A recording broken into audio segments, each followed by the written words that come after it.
NK나우의 이철훈입니다. 북한이 최근 강행한 4차 핵실험과 관련해 핵실험장 굴착공사에 정치범 수용소 수감자들을 강제 동원했다는 소식입니다. 그동안 정치범을 대상으로 고문이나 살인을 자행했던 북한 당국이 이번에는 방사능 노출 위험성이 큰 곳으로 정치범들을 강제 동원한 것인데요. 환경북도 소식통은 핵실험 전의 작업은 비밀리에 해야 하기 때문에 일반 주민이 아닌 통제가 쉬운 수용소 인원들을 동원한 것이라고 전했습니다. 특히 정치범들은 마땅한 보호 장비 없이 방사능에 노출된 채 작업을 했다고 전해지고 있는데요. 그동안 북한의 정치범 수용소 수감자들은 인간으로서 기본적인 권리도 박탈당해왔습니다. 생산력을 제공하는 도구로 전락했다는 지적도 있어 왔는데요. 이번 경우도 북한 당국이 정치범들을 인간이 아닌 핵실험 도구로 인식하고 있음이 드러난 것입니다. 평소 북한 당국은 정치범들을 적대 세력으로 취급하며 죽여도 된다는 교육을 하고 있는데요. 이런 탓에 감시자들은 정치범들이 방사능에 노출돼 반신불구가 돼도 아무런 죄의식을 느끼지 않는다고 합니다. 인간으로서 누려야 할 기본적인 권리마저 박탈당한 채 한낱 생산 도구로 여겨지는 북한의 정치범 수용소 수감자들. 진정 이들을 도울 방법은 없는 걸까요?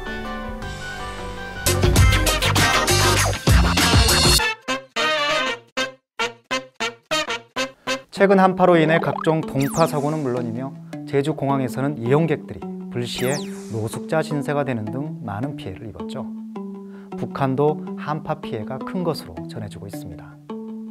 영하 30도에 육박하는 한파로 인해 수도관이 동파되거나 마을의 공동우물이 얼어붙어 북한 주민들이 큰 불편을 겪고 있는데요.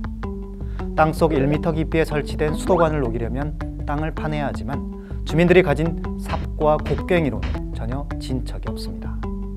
하는 수 없이 물을 구하려는 주민들은 마을의 공동우물로 모여들고 있는데요. 하지만 마을 우물도 얼어붙기는 마찬가지라 주민들 사이에서 물 확보 전투가 벌어졌습니다. 환경북도 소식통은 얼어붙은 우물에 두레박 크기의 구멍을 낸 뒤 물을 깃는데 순번을 기다리다 보면 2시간이 넘게 기다려야 겨우 20리터의 물을 깃는 정도라고 전했습니다. 한편 이번 한파로 인해 도로 사정도 좋지 못한데요. 특히 평양발 청진, 해산, 라진행 급행열차들은 보름 가까이 연착돼 승객들이 추위와 배고픔에 시달린다고 합니다. 그렇지만 이런 상황에도 국가 차원의 대책이 없어서 주민들이 고통을 토로하고 있습니다.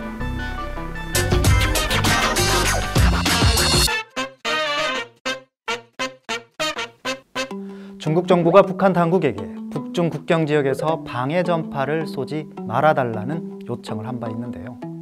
북한 당국이 이 요청에 대한 대가로 중국에게 막대한 돈을 요구한 것이 뒤늦게 알려졌습니다. 그동안 북한의 방해 전파로 인해 북중 국경지역 근처의 중국인들은 집 전화로만 통화해야 하는 불편함이 있었다고 하는데요. 대북소식통은 어제 오늘 일이 아니라 2013년에는 중국이 북한에 돈을 주어 방해 전파를 쏘지 않도록 했었다고 전했습니다. 이어 돈을 준 뒤에도 전화 불통이 계속돼 중국 측의 불만이 상당했다고도 덧붙였습니다. 그런데 북한 당국이 이번에도 돈을 달라며 황당한 요구를 한 것인데요.